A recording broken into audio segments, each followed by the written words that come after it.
Hi there and welcome to another episode. This one's going to be probably a little bit more controversial and probably not well liked by some people, and for that I apologise if you're part of the small percentage that are responsible for this.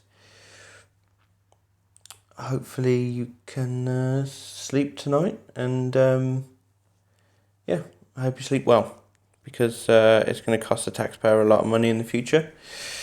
And your greed has done nothing to help a very delicate situation. So back in November, I've been hearing stories about this for a while now, so I've done a little bit of digging before I've even attempted to do this. So in November, HMRC started looking into fraudulent payments within the furlough and also the coronavirus payouts. So they anticipate 5.5 billion of taxpayers' money from the government's coronavirus assistance scheme, including furlough and self-employed support, has been paid up to fraudsters or given incorrectly.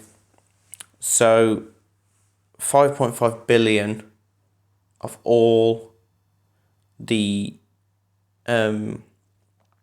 payouts they suspect are fraudulent. So they will be looking. I cannot imagine they're not going to be looking into this.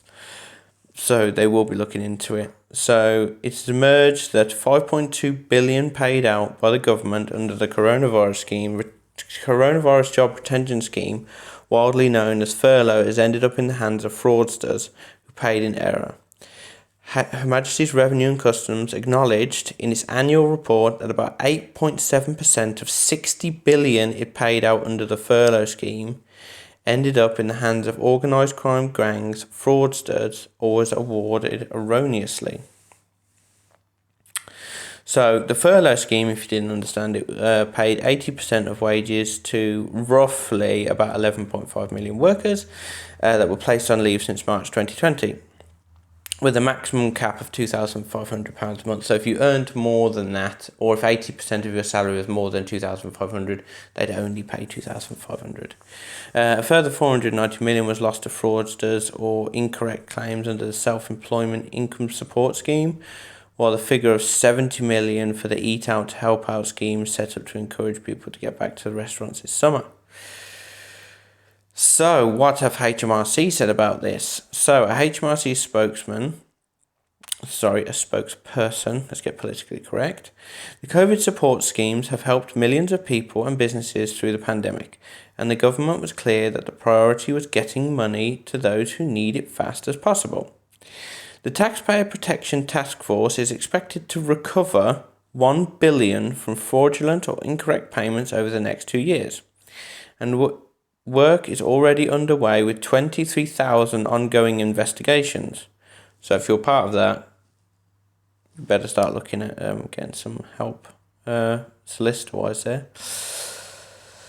So it looks like they're going to be looking at this over the next 2 years quite rigorously, and I dare say it will last even longer. So this is what really upsets me. So in an annual report highlighted by an unnamed company where staff had been threatened with the sack if they didn't continue to work despite being furloughed, even if sick. So the task's investigators recovered 357,000 from this firm.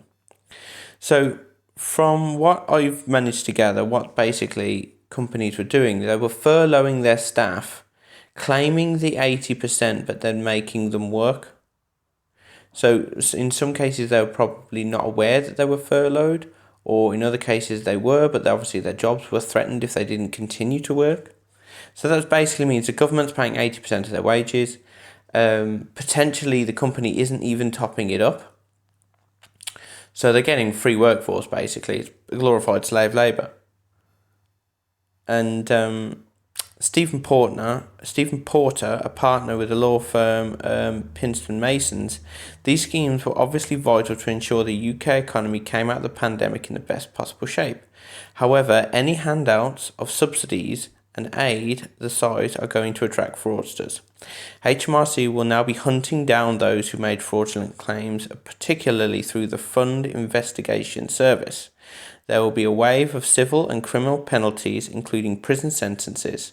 The Treasurer has already clawed back 98 million from fraudulent or erroneous COVID claims, and a number have been already made, which is good. I cannot say that enough. So these schemes were designed to help people retain their jobs and also help businesses thrive. And by the looks of it, over 90%, which is absolutely fantastic, have not abused this scheme. So, but there will always be these people that will inevitably abuse free money. So all I can hope is that they're brought to justice through this, and HMRC take their pound of flesh, which they truly deserve, and also criminal charges are placed against them. Yeah, so I can't imagine this video is going to do very well, but it's just more my opinion on the subject. So yeah, if you do like this video, please feel free to like and subscribe, and also comment below. Do you think it's good that the HMRC are doing this, or do you honestly believe that businesses just did what they had to survive, which could very well be the case? However fraudulent it may be, it could have, whatever fraudulent tactics they did could have saved jobs. I'm not going to sit here and say that they didn't, but yeah, be interesting to hear your thoughts. So yeah, a little bit longer one today from me, but yeah, catch you in the next one.